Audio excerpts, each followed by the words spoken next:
இவையாவும் உங்களுக்காக Chennai trading super மார்ட் தயாரித்து வழங்கும் புதிய அறிமுகம். நம்ம சென்னையே இப்போ சிங்கப்பூர்ல. எல்லாம் சென்னை பிராண்ட். வணக்கம் ரசிகர்களே. சுப்ரஜா தர்பாருக்காக சுப்ரஜா ஸ்ரீதரன். இது ஒரு மிக முக்கியமான அரசியல் பதிவு.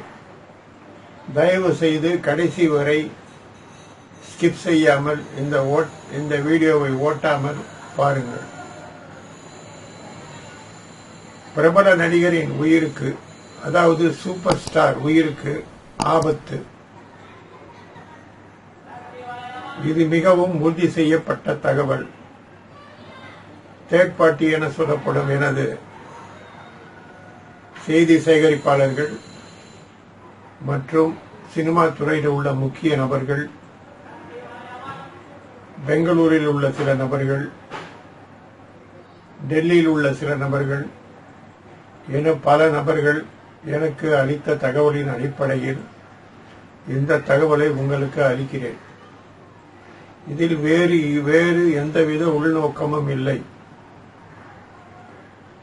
இந்த செய்தியின் உண்மையை, உறுதித்தன்மையை அறுதியிட்டு சொல்ல முடியாது என்றாலும் அவர்கள் சொன்ன தகவலை உங்களுடன் பகிர்ந்து கொள்வதில் மகிழ்ச்சி அடைகிறேன் என்பது சொல்ல முடியாது. பகிர்ந்து கொள்வதில் நாட்டம் கொள்கிறேன், பகிர்ந்து கொள்வதை விரும்புகிறேன். எதற்கு இந்த பீடிகை என்று பார்க்கலாம். நடிகை லதா பிரச்சனையில் ரஜினி தாறுமாறாக கஞ்சா அடித்துவிட்டு, தண்ணி அடித்துவிட்டு ஸ்டுடியோக்களில் சுற்றிக் கொண்டிருந்த போது ஒரு பிரபல நடிகரின், இந்தியாவில் குறிப்பாக தமிழில் கோலோச்சிய பிரபல நடிகரின் தூண்டுதலின் பேரில் ஒரு பத்திரிகையாளர் ரஜினியை பல வருடங்கள் முன்னாலே காரை ஏற்றி கொல்ல பார்த்தார். ஆனால் அவர் காரை ஏற்றி கொல்ல பார்த்தார் என்று கேஸ் திருப்பப்பட்டது. அது ஒருபுறம் இருக்கட்டும். இப்பொழுது ரஜினிகாந்த் அரசியலுக்கு வரப்போகிறேன் என்று பல வருடங்களாக சொல்லி வருகிறார். குறிப்பாக பாட்ஷா டைமில், பாட்ஷா படம் வெளிவந்த நேரத்தில் அவரது ரசிகர்கள் உச்சத்தில் இருந்தார்கள். அன்று வந்திருந்தால் இன்று திராவிட கட்சிகள் இருந்த சுவடு தெரியாமல் காணாமல் போயிருக்கும். ஆனால் அவர் அதை செய்யவில்லை. அவரை தடுத்தது எது? அவரை தொடர்ந்து சில மாந்திரிகவாதிகளும் மந்திரவாதிகளும் அரசியல்வாதிகளும் சந்தித்துதான் வருகிறார்கள். அழகிரி கூட தனது விருப்பத்தை ரஜினியுடன் வெளிப்படையாக பேசியதாக தெரிகிறது. தமிழரவி மணிவன் போன்றவர்கள் அரசியலுக்கு வருவார் என்று சொல்லிக் கொண்டிருந்தவர்கள் நேற்று அவர் வருவாரா வரமாட்டாரா என்று தெரியாது என்கிற உண்மையை போட்டு உடைத்துள்ளார். மாரிதாஸ் போன்ற நண்பர்களுக்கு அவர் அரசியலுக்கு வர வேண்டும், இன்னும் 2 வருடம் முடித்து வந்தாலும் நாங்கள் அவரை வரவேற்போம் என்று நேற்று ஒரு ஸ்டேட்டஸ் போட்டுள்ளார். உண்மையில் என்ன நடக்கிறது? கேரளாவின் பிரபல ஆட்டுக்கள் பகவதியின் பூசாரி ஒருவர் சமீபத்தில் சில வாரங்கள் முன்னால் ரஜினியை ரகசியமாக வெளியிடத்தில், சென்னையில் அல்ல வெளியிடத்தில் சந்தித்துள்ளாராம். இந்த செய்தியை ரஜினியுடன் நெருக்கமாக இருக்கும் ஒரு நண்பர் ஒருவர் தனது நண்பர் மூலம் எனக்கு தெரிவித்தார். முதலில் அதில் எனக்கு நம்பிக்கை இல்லை. ரஜினி பக்திமயமானவர், ஆன்மீகமானவர். ஆன்மீகத்தில் இருப்பவர்களை பில்லி சூன்யம் இது போன்ற விஷயங்கள் எதுவும் செய்ய முடியாது. ஒன்றுமில்லை, நெற்றியில் குங்குமம் ரெகுலராக வைத்துக் கொள்வர்களுடைய பில்லி சூன்யம், கருப்பு, ஏவல் போன்றவை அண்டாது. ஆனால் அந்த மாந்திரிகவாதியை ரஜினி சந்தித்ததின் காரணம் என்ன? ரஜினி அவரை சந்திக்க விரும்பவில்லை. ஆனால் அவர் ரஜினியை சந்திக்க விரும்பி கடந்த 4 வருடங்களாக கேட்டு 2 வாரங்களுக்கு முன்னால் இருவரும் சந்தித்துள்ளார்களாம். ரகசிய நடந்த அந்த பேச்சுவார்த்தையில் அவர் ஒரு விஷயத்தை மிகவும் தெளிவாக ரஜினிக்கு அறிவுறுத்தியுள்ளார் என்றார். யோசனை மாதிரி சொல்லவில்லை, அறிவுரையே செய்துள்ளார். தற்போது தங்கள் இருக்கும் உடல்நிலை என்பது வேறு, உங்கள் மன உறுதி என்பது வேறு, உங்கள் இருக்கும் திறமை வேறு, உங்களால் நல்ல ஆட்சியை கொடுக்க முடியும் என்றெல்லாம் முழுவதும் சொன்னவர் கடைசியில் ஒரு பெரிய குண்டை தூக்கி போட்டுள்ளார். நீங்கள் அரசியலுக்கு வருவது இன்றைய அரசியல்வாதிகளுக்கு அதாவது அரசியலை வைத்து பிழைப்பை நடத்தும் அரசியல்வாதிகளுக்கு கொஞ்சமும் பிடிக்கவில்லை. உங்களுடன் முகத்தில் சிரித்தபடி பேசுகிறார்கள், ஆனால் பின்னால் பல வேலைகளை செய்து கொண்டிருக்கிறார்கள். நீங்கள் அரசியலுக்கு வெளிப்படையாக வருவதை அறிவித்துவிட்டு இந்தந்த தொகுதிகளில் நான் நிற்கப் போகிறேன் என்று நீங்கள் அறிவித்தால் உங்களுக்கு ஆபத்து ஏற்படும். உங்களை ஆபத்து தொடரும். உங்களை இயற்கையான முறையில் அல்லாமல் ஒரு மாபாதக செயலை செய்து உங்கள் உயிரை பறிக்கவும் அவர்கள் தயங்க மாட்டார்கள். ஏற்கனவே ஒரு கட்சியின் தலைவர் ஜெயலலிதா அவர்களை, முன்னாள் அமைச்சர் ஜெயலலிதா அவர்களை ஏர்போர்ட்டிலிருந்து வரும்போது லாரி ஏற்றி கொள்ள பார்த்தார். ஆனால் அந்த செய்தியை ஊடகங்கள் பெரிதும் மறைத்து விட்டன. அதை பற்றி எந்த தகவலையும் அவர்கள் வெளியிடவில்லை. மேலும் தியாகி நெல்லை ஜெபமணி அவர்களின் மகன் ஜெபன்மணி மோகன்ராஜ் அரசியலுக்கு எதிராகவும் சீமானுக்கு எதிராகவும் பல தலைவர்களுக்கு எதிராகவும் இந்திரா காங்கிரஸுக்கு எதிராகவும் பல காலங்கள் கொடிபிடித்து வருகிறார். அவருக்கு ஸ்லோ பாய்சன் வைத்து விட்டார்கள் என்பது உலகமே அறியும். அவரும் வீடியோ போட்டுள்ளார். இந்த நிலையில் நீங்கள் அரசியலுக்கு வந்தால் உங்களின் நெருங்கிய உறவினர்களே உங்களை விஷம் வைத்துக் கொள்ளும் விபரீதம் ஏற்படும் என்று அவர் எச்சரித்துள்ளார். அவர் சொன்னதை கேட்டு கடுப்படைந்த ரஜினி அவரை ஒரு அறை விட்டிருக்கிறார். ஆனால் உடன் இருந்த உதவியாளர்கள் அதை தடுத்து விட்டார்கள். அவர் சொல்வதை கேளுங்கள். அவர் ஏன் பொய்ய சொல்ல போகிறார்? அவர் எந்த அரசியல்வாதியை சார்ந்தவரும் அல்ல என்று சொல்ல. அந்த ஆட்டுக்கல் பகவதி கோவிலின் அந்த பூசாரி தனது உண்மைகளை எடுத்து சொல்லிவிட்டு, இதன் பின் உங்கள் விருப்பம், நான் எந்த தடையும் சொல்லவில்லை, நீங்கள் அரசியலுக்கு செல்வதாக இருந்தால் செல்லலாம், ஆனால் அரசியலில் அபிஷியலாக நீங்கள் நுழைந்த 48 நாட்களுக்குள் உங்களை மரணம் தொடும் என்று எச்சரித்துள்ளார். இதனால் பதறிய ரஜினியின் குடும்பத்தார், ரஜினி குடும்பத்தாருக்கு இந்த செய்தி செல்ல பதறிய குடும்பத்தார் இந்த எந்த அரசியல் கூட்டமும் யாரையும் ரசிகர்களையும் சந்திக்க வேண்டாம் என்று எச்சரித்துள்ளார்கள். ஆனால் அதையும் மீறி கடந்த சில நாட்களுக்கு முன் தனது ரசிகர்களுடன், தனது ரசிக மன்ற தலைவருடன், முக்கிய புள்ளியுடன் ஆலோசனை நடத்தினார்.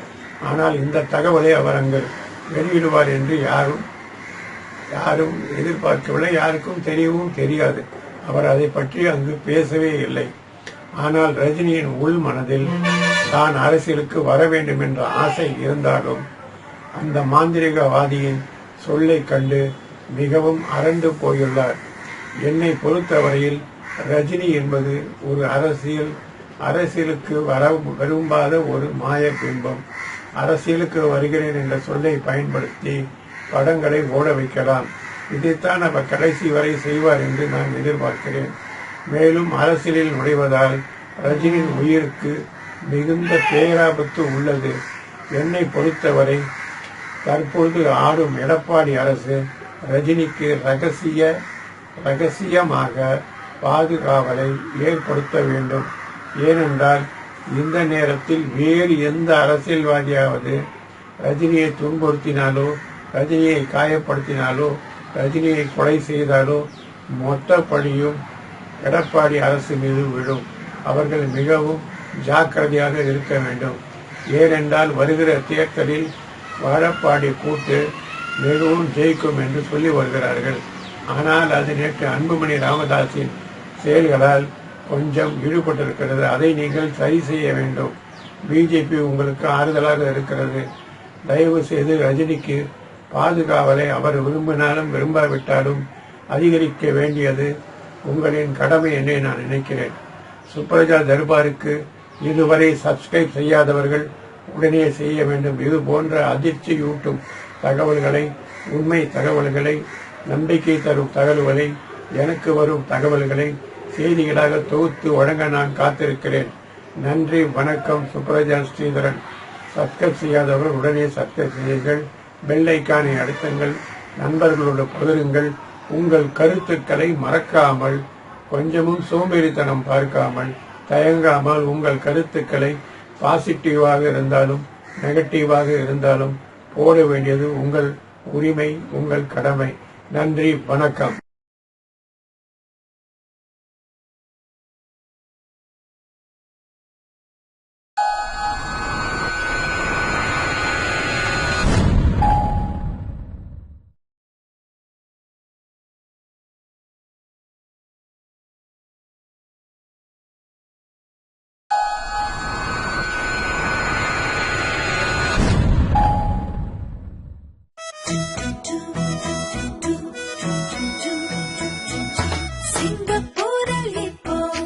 சென்னை வாசந்தா எங்கும் சென்னை பிராண்டின் சமையல் magic Chennai brand Ponni rice அன்புள்ள ladies choice Chennai brand basmati biryani ருசி சூப்பர் மணிமணியாய் துவரைத்தால் ஹெல்தி டேஸ்டி சன்ஃப்ளவர் ஆயில் இவையாவும் உங்களுக்காக சென்னை ட்ரேடிங் சூப்பர் மார்ட் தயாரித்து வழங்கும் புதிய அறிமுகம். நம்ம சென்னையே இப்போ சிங்கப்பூர்ல. எல்லாம் சென்னை பிராண்ட். வணக்கம் மக்களே, சுப்ரஜா தர்பாருக்காக சுப்ரஜா ஸ்ரீதரன். சென்னையை கடந்த 10 நாட்களாக மிரட்டி வந்த புயல், நிர்வா புயல் கடற்கரையை கடலூரில் கடந்து விட்டது நள்ளிரவு 11 மணிக்கு. இதனால் மக்களுக்கு அறிவிக்கப்படும் பாடம், இயற்கை தெரிவிக்கும் பாடம் என்னவென்றால், சென்னையையும் தமிழ்நாட்டையும் நாம் ஒழுங்காக வைத்துக் கொள்ளாவிட்டால் என்ன மாதிரி இடர்கள் நமக்கு வரும் என்பது தெள்ள தெளிவாக சுட்டி காட்டப்பட்டிருக்கிறது. முதல் காரணம், நெடுஞ்சாலை துறைகளும் உள்ளூரில் இருக்கும் ரோடுகளும் சரியாக போடப்படவில்லை. கடந்த 60 வருடங்களாக திராவிட கட்சிகள் கான்ட்ராக்டர்கள் என்ற பெயரில் சுருட்டிய பணங்கள் தெள்ள தெளிவாக தெறிக்கரில் பள்ளி காட்டுகின்றன. மழைநீர் செல்ல வடிகால்கள் இல்லை. சென்னையிலும் தமிழ்நாட்டிலும் சரியான வடிகால்கள் இல்லை. நெடுஞ்சாலை துறைகளை மட்டும் நாம் கவனம் செலுத்தி போட்டால் சரியாக ஆகாது.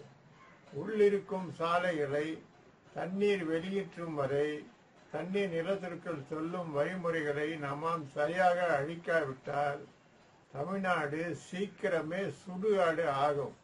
இது எந்த அரசியல்வாதிகளுக்கும் தெரியாததல்ல. அவர்கள் தேவை என்னவென்றால் பணம், பணம், பணம், பணம். பணத்தை எப்படியெல்லாம் சுருட்டுவது என்பது அவர்களுக்கு கை வந்த கலை. இந்த ஒப்பந்ததாரர்கள் அனைத்து கட்சிகளும் இருக்கிறார்கள். அவர்களுக்கு தகுந்தவாறு பங்கிட்டுக் கொள்கிறார்கள். மக்களின் கோடிக்கணக்கான பணங்கள், மத்திய அரசு அளிக்கும் கோடிக்கணக்கான பணங்கள், தமிழக அரசின் கோடிக்கணக்கான பணங்கள் இது மாதிரி தனியார்களின் வயிற்றுக்கு செல்கிறது. இதை தடுப்பது எப்படி? மக்களுக்கு விழிப்புணர்வு வர வேண்டும்.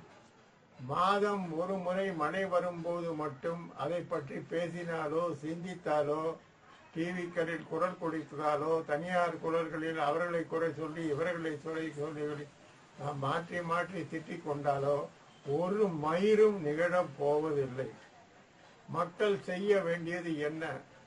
உங்கள் தெருக்களில் மழை நின்ற பின் தெருக்களை உடனடியாக போடச் சொல்லி மழைநீர், குடிநீர் வாய்க்கால்களை, மழைநீர் தரைக்குள் செல்லும் வழிமுறைகளை நிரந்தரமாக செய்ய சொல்லுங்கள்.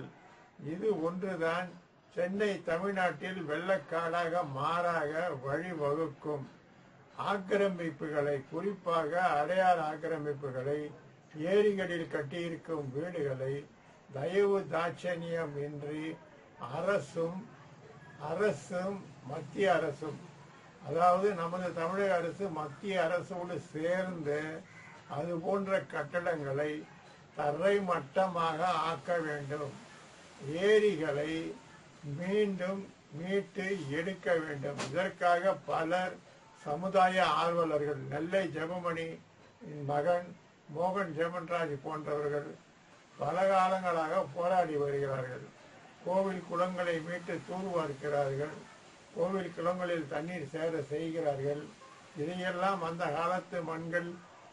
காலத்து மன்னர்கள் நமது நாட்டிற்கு நேர்மையாக செய்த நீர் தேக்கங்கள். இதையெல்லாம் அடித்து போட்டு உலையில் போட்டு அங்கு கட்டடங்களை கட்டிய திராவிட கட்சிகள் கொள்ளையாக சம்பாதித்து வெளிநாடுகளிலும் உள்நாடுகளிலும் சொத்துக்களை பினாமிகள் பேரிலும் வைத்திருக்கின்றன. திருவல்லிக்கேணி, சைதாப்பேட்டை போன்ற இடங்களில் 195% திமுகவினரின் பினாமி வீடுகள் தான். 5% அதிமுகவினரின் பினாதி விடுதிகள். பினாதி விடுதிகள் எல்லாமே இருக்கின்றன. இவையெல்லாம் சரி செய்ய மத்திய அரசு ஒரு ஆர்டினன்ஸ் போட்டு எங்கெல்லாம் ஏரிகளில் வீடுகள் கட்டப்பட்டிருக்கிறதோ அது எத்தனை கோடிகள் கொடுத்து வாங்கப்பட்டிருந்தாலும் அதை தரை மட்டமாக்கி மீண்டும் ஏரியாக்க வேண்டும் என்பதே என் கோரிக்கை. இல்லை என்றால் சென்னை இன்னும் சில வருடங்களில் தண்ணீரில் மூழ்கிவிடும் அபாயம் இருக்கிறது. உலக ஆராய்ச்சி மையம் தண்ணீரின் நிலை, கடலின் நிலை ஏறிக்கொண்டே இருப்பதை சொல்கிறது. அதுவும் உள்ளே வரப்போகிறது. நீங்கள் குறிப்பாக எடுத்துக்கொண்டால் மகாபலிபுரத்தின் வழியில் இருக்கும் திருவிடந்தை கோவில் ஒரு காலத்தில் கடற்கோவிலாக இருந்ததுதான். அது 108 வைணவ தலங்களில் ஒன்று. மேலும் மகாபலிபுரத்தில் கடற்கரைக்கு அடியில் தங்கக்கோவில் இருப்பதும் நிரூபிக்கப்பட்டிருக்கிறது. இது போன்ற பல கடற்கரை நகரங்களில் நாகர்கோவில் உட்பட பல இடங்களில் கோவில்கள் அப்படியே புதைந்திருக்கின்றன. இது மக்களின் பேராசையால் விளைந்த விளைவு. இந்த விளைந்த விளைவினால் நாம் நேர்மையான முறையில் வாழ வழியற்று தவித்துக் கொண்டிருக்கிறோம்.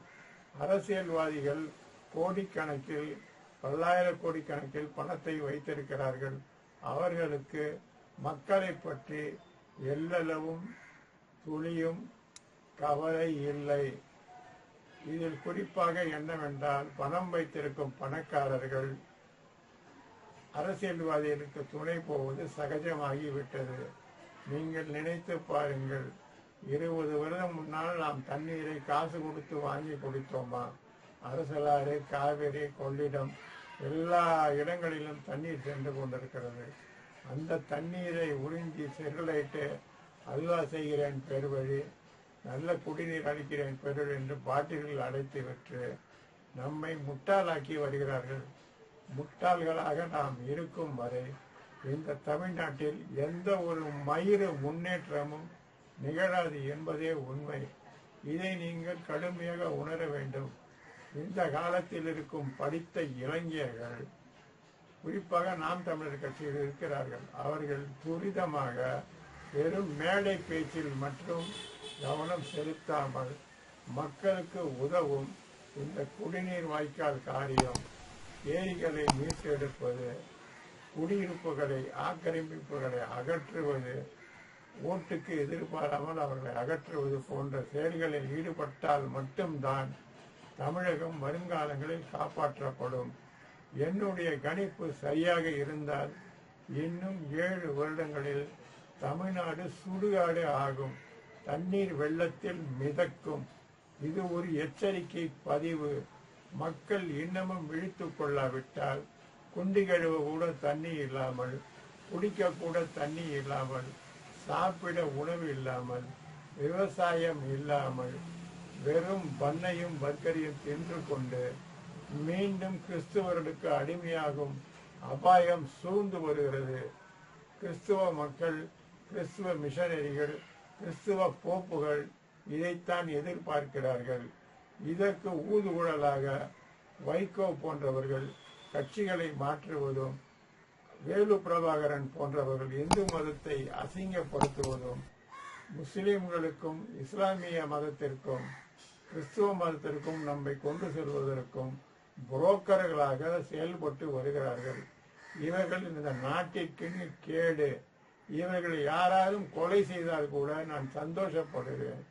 ஏனென்றால் இவர்கள் விஷ விதைகள். இந்த விஷ விதைகள் தமிழ்நாட்டில் ஊன்றி பெருக்கெடுத்து வருகின்றன. இவர்களை ஒழிப்பது ஒன்றே வழி. மேலும் அம்மையார் அவர்கள் குடிநீர் சேமிப்பு திட்டம் என்று கொண்டு வந்தார். ஆனால் பல வீடுகளில் குடிநீர் சேமிப்பு திட்டங்களை செய்யாமலேயே போலீஸ் சர்டிபிகேட், லஞ்சம் கொடுத்து போலீஸ் சர்டிபிகேட் வாங்கி வைத்துக் கொண்டார்கள். அதன் விளைவுதான் சென்ற வெள்ளத்தில் திருவல்லிக்கேணி, வெஸ்ட் மாம்பலம் போன்ற இடங்களில் தண்ணீரில் மூழ்கியது. கார்கள் அந்தரத்தில் மிதந்தன. ஆனாலும் அந்த மக்களுக்கு அறிவு வரவில்லை. வருடம் புலம்புவதை விட மீதி 11 மாதங்களில் நாம் எப்படி நம்மை பாதுகாத்துக் கொள்ள வேண்டும் என்று நினைக்காவிட்டால் வெஸ்ட் மாம்பலம், திருவல்லிக்கேணி, மயிலாப்பூர், கருணாநிதி நகர், Nungambakkam, Cenotaph road, Greenways road, இப்படி பலப்பட்ட வீடுகள் தண்ணீரில் மூழ்கி நாசமாகும்.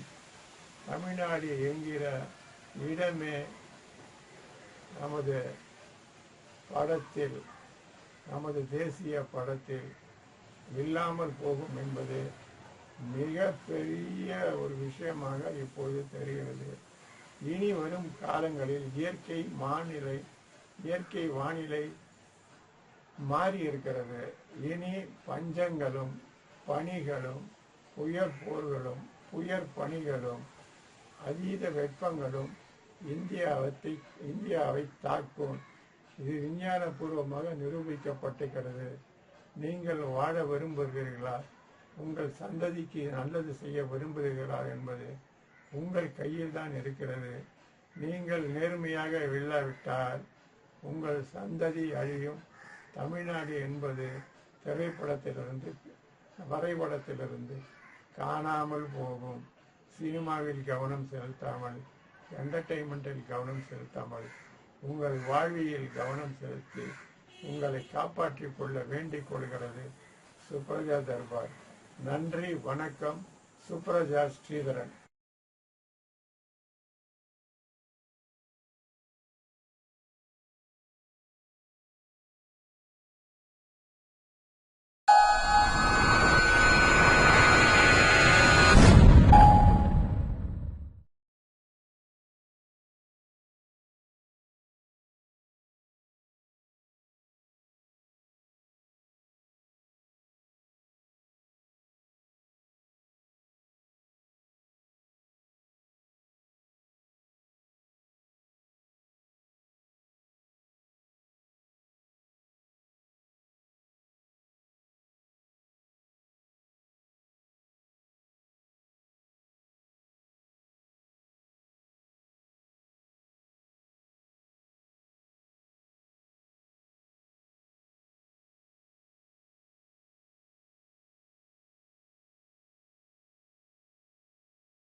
ஆனால் அது நேற்று அன்புமணி ராமதாஸின் செயல்களால் கொஞ்சம் ஈடுபட்டிருக்கிறது. அதை நீங்கள் சரி செய்ய வேண்டும்.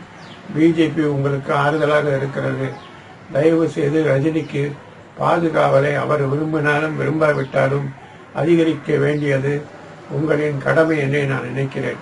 சுப்ரஜா தர்பாருக்கு இதுவரை சப்ஸ்கிரைப் செய்யாதவர்கள் உடனே செய்ய வேண்டும். இது போன்ற அதிர்ச்சியூட்டும் தகவல்களை, உண்மை தகவல்களை, நம்பிக்கை தரும் தகவல்களை, எனக்கு வரும் தகவல்களை செய்திகளாக தொகுத்து வழங்க நான் காத்திருக்கிறேன். நன்றி, வணக்கம். சுப்ரஜா ஸ்ரீதரன். சப்ஸ்கிரைப் செய்யாதவர்கள் உடனே சப்ஸ்கிரைப் செய்யுங்கள். பெல் ஐக்கானை அழுத்துங்கள். நண்பர்களோடு பகிருங்கள்.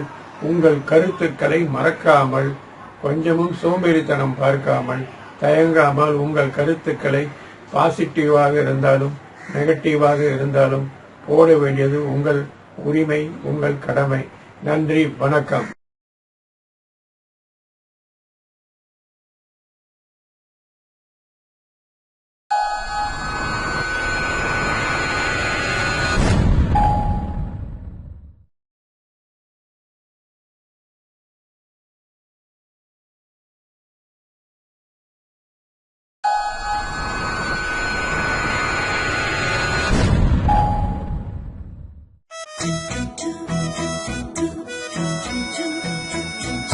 சிங்கப்பூரில் இப்போ சென்னை வாசந்தா, எங்கும் சென்னை பிராண்டின் சமையல் magic. Chennai brand Ponni rice, அன்புள்ள ladies choice. Chennai brand basmati biryani ருசி சூப்பர். மணிமணியாய் துவரைத்தால் ஹெல்தி டேஸ்டி சன்ஃப்ளவர் ஆயில். இவையாவும் உங்களுக்காக சென்னை ட்ரேடிங் சூப்பர் மார்ட் தயாரித்து வழங்கும் புதிய அறிமுகம். நம்ம சென்னையே இப்போ சிங்கப்பூர்ல. எல்லாம் சென்னை பிராண்ட். வணக்கம் மக்களே. சுப்ரஜா தர்பாருக்காக சுப்ரஜா ஸ்ரீதரன். சென்னையை கடந்த 10 நாட்களாக மிரட்டி வந்த புயல், நிர்வா புயல் கடற்கரையை கடலூரில் கடந்து விட்டது நள்ளிரவு 11 மணிக்கு. இதனால் மக்களுக்கு அறிவிக்கப்படும் பாடம், இயற்கை தெரிவிக்கும் பாடம் என்னவென்றால், சென்னையையும் தமிழ்நாட்டையும் நாம் ஒழுங்காக வைத்துக் கொள்ளாவிட்டால் என்ன மாதிரி இடர்கள் நமக்கு வரும் என்பது தெள்ள தெளிவாக சுட்டி காட்டப்பட்டிருக்கிறது. முதல் காரணம், நெடுஞ்சாலை துறைகளும் உள்ளூரில் இருக்கும் ரோடுகளும் சரியாக போடப்படவில்லை. கடந்த 60 வருடங்களாக திராவிட கட்சிகள் கான்ட்ராக்டர்கள் என்ற பெயரில் சுருட்டிய பணங்கள் தெள்ள தெளிவாக தெறிக்கரில் பள்ளி காட்டுகின்றன. மழைநீர் செல்ல வடிகால்கள் இல்லை. சென்னையிலும் தமிழ்நாட்டிலும் சரியான வடிகால்கள் இல்லை.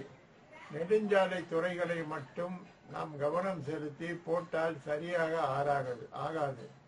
உள்ளிருக்கும் சாலைகளை தண்ணீர் வெளியேற்றும் வரை தண்ணீர் நிலத்திற்குள் செல்லும் வழிமுறைகளை நாம் சரியாக அழிக்காவிட்டால் தமிழ்நாடு சீக்கிரமே சுடுகாடு ஆகும். இது எந்த அரசியல்வாதிகளுக்கும் தெரியாததல்ல. அவர்கள் தேவை என்னவென்றால் பணம், பணம், பணம், பணம். பணத்தை எப்படியெல்லாம் சுருட்டுவது என்பது அவர்களுக்கு கை வந்த கலை. இந்த ஒப்பந்ததாரர்கள் அனைத்து கட்சிகளும் இருக்கிறார்கள். அவர்களுக்கு தகுந்தவாறு பங்கிட்டுக் கொள்கிறார்கள். மக்களின் கோடிக்கணக்கான பணங்கள், மத்திய அரசு அளிக்கும் கோடிக்கணக்கான பணங்கள், தமிழக அரசின் கோடிக்கணக்கான பணங்கள் இது மாதிரி தனியார்களின் வயிற்றுக்கு செல்கிறது. இதை தடுப்பது எப்படி? மக்களுக்கு விழிப்புணர்வு வர வேண்டும். மாதம் ஒரு முறை மழை வரும்போது மட்டும் அதை பற்றி பேசினாலோ சிந்தித்தாலோ, டிவிக்களில் குரல் கொடுத்தாலோ, தனியார் குரல்களில் அவர்களை குறை சொல்லி இவர்களை சொல்லி நாம் மாற்றி மாற்றி திட்டிக் கொண்டாலோ ஒரு மயிரும் நிகழப் போவதில்லை. மக்கள் செய்ய வேண்டியது என்ன? உங்கள் தெருக்களில் மழை நின்ற பின் தெருக்களை உடனடியாக போடச் சொல்லி மழைநீர், குடிநீர் வாய்க்கால்களை, மழைநீர் தரைக்குள் செல்லும் வழிமுறைகளை நிரந்தரமாக செய்ய சொல்லுங்கள். இது ஒன்றுதான் சென்னை தமிழ்நாட்டில் வெள்ளக்காடாக மாறாக வழிவகுக்கும். ஆக்கிரமிப்புகளை, குறிப்பாக அடையார் ஆக்கிரமிப்புகளை, ஏரிகளில் கட்டியிருக்கும் வீடுகளை தயவு தாட்சணியம் இன்றி அரசும் மத்திய அரசும், அதாவது நமது தமிழக அரசு மத்திய அரசோடு சேர்ந்து அது போன்ற கட்டடங்களை தரைமட்டமாக ஆக்க வேண்டும். ஏரிகளை மீண்டும் மீட்டு எடுக்க வேண்டும். இதற்காக பலர் சமுதாய ஆர்வலர்கள், நெல்லை ஜெபமணி மகன் மோகன் ஜெபன்ராஜ் போன்றவர்கள் பல காலங்களாக போராடி வருகிறார்கள். கோவில் குளங்களை மீட்டு தூர்வார்க்கிறார்கள். கோவில் குளங்களில் தண்ணீர் சேர செய்கிறார்கள். இதையெல்லாம் அந்த காலத்து மன்னர்கள் நமது நாட்டிற்கு நேர்மையாக செய்த நீர் தேக்கங்கள். இதையெல்லாம் அடித்து போட்டு உலையில் போட்டு அங்கு கட்டடங்களை கட்டிய திராவிட கட்சிகள் கொள்ளையாக சம்பாதித்து வெளிநாடுகளிலும் உள்நாடுகளிலும் சொத்துக்களை பினாமிகள் பேரிலும் வைத்திருக்கின்றன. திருவல்லிக்கேணி, சைதாப்பேட்டை போன்ற இடங்களில் 195% திமுகவினரின் பினாமி வீடுகள் தான். 5% அதிமுகவினரின் பினாதி விடுதிகள், பினாதி வீடுகள், பினாதி விடுதிகள் எல்லாமே இருக்கின்றன. இவையெல்லாம் சரி செய்ய மத்திய அரசு ஒரு ஆர்டினன்ஸ் போட்டு எங்கெல்லாம் ஏரிகளில் வீடுகள் கட்டப்பட்டிருக்கிறதோ, அது எத்தனை கோடிகள் கொடுத்து வாங்கப்பட்டிருந்தாலும் அதை தரைமட்டமாக்கி மீண்டும் ஏரியாக்க வேண்டும் என்பதே என் கோரிக்கை. இல்லை என்றால் சென்னை இன்னும் சில வருடங்களில் தண்ணீரில் மூழ்கிவிடும் அபாயம் இருக்கிறது. உலக ஆராய்ச்சி மையம் தண்ணீரின் நிலை, கடலின் நிலை ஏறிக்கொண்டே இருப்பதை சொல்கிறது. அதுவும் உள்ளே வரப்போகிறது. நீங்கள் குறிப்பாக எடுத்துக்கொண்டால் மகாபலிபுரத்தின் வழியில் இருக்கும் திருவிடந்தை கோவில் ஒரு காலத்தில் கடற்கோவிலாக இருந்ததுதான். அது 108 வைணவ தலங்களில் ஒன்று. மேலும் மகாபலிபுரத்தில் கடற்கரைக்கு அடியில் தங்கக்கோவில் இருப்பதும் நிரூபிக்கப்பட்டிருக்கிறது. இது போன்ற பல கடற்கரை நகரங்களில், நாகர்கோவில் உட்பட பல இடங்களில் கோவில்கள் அப்படியே புதைந்திருக்கின்றன. இது மக்களின் பேராசையால் விளைந்த விளைவு. இந்த விளைந்த விளைவினால் நாம் நேர்மையான முறையில் வாழ வழியற்று தவித்துக் கொண்டிருக்கிறோம். அரசியல்வாதிகள் கோடிக்கணக்கில், பல்லாயிரம் கோடிக்கணக்கில் பணத்தை வைத்திருக்கிறார்கள். அவர்களுக்கு மக்களை பற்றி எல்லளவும் துளியும் கவலை இல்லை. இதில் குறிப்பாக என்னவென்றால், பணம் வைத்திருக்கும் பணக்காரர்கள் அரசியல்வாதிகளுக்கு துணை போவது சகஜமாகிவிட்டது. நீங்கள் நினைத்து பாருங்கள், 20 வருடம் முன்னால் நாம் தண்ணீரை காசு கொடுத்து வாங்கி குடித்தோமா? அரசலாறு, காவிரி, கொள்ளிடம் எல்லா இடங்களிலும் தண்ணீர் சென்று கொண்டிருக்கிறது. அந்த தண்ணீரை உறிஞ்சி செருளைட்டு அல்வா செய்கிறேன் பெருவழி, நல்ல குடிநீர் அளிக்கிறேன் பெருவழி என்று பாட்டில்கள் அடைத்து விட்டு நம்மை முட்டாளாக்கி வருகிறார்கள். முட்டாள்களாக நாம் இருக்கும் வரை இந்த தமிழ்நாட்டில் எந்த ஒரு மயிறு முன்னேற்றமும் நிகழாது என்பதே உண்மை. இதை நீங்கள் கடுமையாக உணர வேண்டும். இந்த காலத்தில் இருக்கும் படித்த இளைஞர்கள், குறிப்பாக நாம் தமிழர் கட்சியில் இருக்கிறார்கள், அவர்கள் துரிதமாக வெறும் மேடை பேச்சில் மட்டும் கவனம் செலுத்தாமல் மக்களுக்கு உதவும் இந்த குடிநீர் வாய்க்கால் காரியம், ஏரிகளை மீட்டெடுப்பது, குடியிருப்புகளை, ஆக்கிரமிப்புகளை அகற்றுவது, ஓட்டுக்கு எதிர்பாராமல் அவர்களை அகற்றுவது போன்ற செயல்களில் ஈடுபட்டால் மட்டும்தான் தமிழகம் வருங்காலங்களில் காப்பாற்றப்படும். என்னுடைய கணிப்பு சரியாக இருந்தால் இன்னும் 7 வருடங்களில் தமிழ்நாடு சுடுகாடு ஆகும். தண்ணீர் வெள்ளத்தில் மிதக்கும். இது ஒரு எச்சரிக்கை பதிவு. மக்கள் இன்னமும் விழித்துக் கொள்ளாவிட்டால் குண்டி கழுவ கூட தண்ணி இல்லாமல், குடிக்க கூட தண்ணி இல்லாமல், சாப்பிட உணவு இல்லாமல், விவசாயம் இல்லாமல், வெறும் பண்ணையும் பர்கரையும் தின்று கொண்டு மீண்டும் கிறிஸ்துவர்களுக்கு அடிமையாகும் அபாயம் சூழ்ந்து வருகிறது. கிறிஸ்துவ மக்கள் கிறிஸ்துவ மிஷனரிகள், கிறிஸ்துவ போப்புகள் இதைத்தான் எதிர்பார்க்கிறார்கள். இதற்கு ஊதுகுழலாக வைகோ போன்றவர்கள் கட்சிகளை மாற்றுவதும், வேலு பிரபாகரன் போன்றவர்கள் இந்து மதத்தை அசிங்கப்படுத்துவதும், முஸ்லிம்களுக்கும் இஸ்லாமிய மதத்திற்கும் கிறிஸ்துவ மதத்திற்கும் நம்மை கொண்டு செல்வதற்கும் புரோக்கர்களாக செயல்பட்டு வருகிறார்கள். இவர்கள் இந்த நாட்டிற்கு கேடு. இவர்களை யாராலும் கொலை செய்தால் கூட நான் சந்தோஷப்படுவேன். ஏனென்றால் இவர்கள் விஷ விதைகள். இந்த விஷ விதைகள் தமிழ்நாட்டில் ஊன்றி பெருக்கெடுத்து வருகின்றன. இவர்களை ஒழிப்பது ஒன்றே வழி. மேலும் அம்மையார் அவர்கள் குடிநீர் சேமிப்பு திட்டம் என்று கொண்டு வந்தார். ஆனால் பல வீடுகளில் குடிநீர் சேமிப்பு திட்டங்களை செய்யாமலேயே போலீஸ் சர்டிபிகேட், லஞ்சம் கொடுத்து போலீஸ் சர்டிபிகேட் வாங்கி வைத்துக் கொண்டார்கள். அதன் விளைவுதான் சென்ற வெள்ளத்தில் திருவல்லிக்கேணி, வெஸ்ட் மாம்பலம் போன்ற இடங்களில் தண்ணீரில் மூழ்கியது. கார்கள் அந்தரத்தில் மிதந்தன. ஆனாலும் அந்த மக்களுக்கு அறிவு வரவில்லை. வருடம் புலம்புவதை விட மீதி 11 மாதங்களில் நாம் எப்படி நம்மை பாதுகாத்துக் கொள்ள வேண்டும் என்று நினைக்காவிட்டால் வெஸ்ட் மாம்பலம், திருவல்லிக்கேணி, மயிலாப்பூர், கருணாநிதி நகர், நுங்கம்பாக்கம், செனட்டாப் ரோடு, கிரீன்வேஸ் ரோடு, இப்படி பலப்பட்ட வீடுகள் தண்ணீரில் மூழ்கி நாசமாகும். தமிழ்நாடு என்கிற இடமே நமது படத்தில், நமது தேசிய படத்தில் இல்லாமல் போகும் என்பது மிக பெரிய ஒரு விஷயமாக இப்போது தெரிகிறது. இனி வரும் காலங்களில் இயற்கை வானிலை மாறி இருக்கிறது. இனி பஞ்சங்களும் பனிகளும் புயற் போர்களும் புயற் பனிகளும் அதீத வெப்பங்களும் இந்தியாவை தாக்கும். இது விஞ்ஞானபூர்வமாக நிரூபிக்கப்பட்டிருக்கிறது. நீங்கள் வாழ விரும்புகிறீர்களா? உங்கள் சந்ததிக்கு நல்லது செய்ய விரும்புகிறீர்களா என்பது உங்கள் கையில் தான் இருக்கிறது. நீங்கள் நேர்மையாக இல்லாவிட்டால் உங்கள் சந்ததி அழியும்.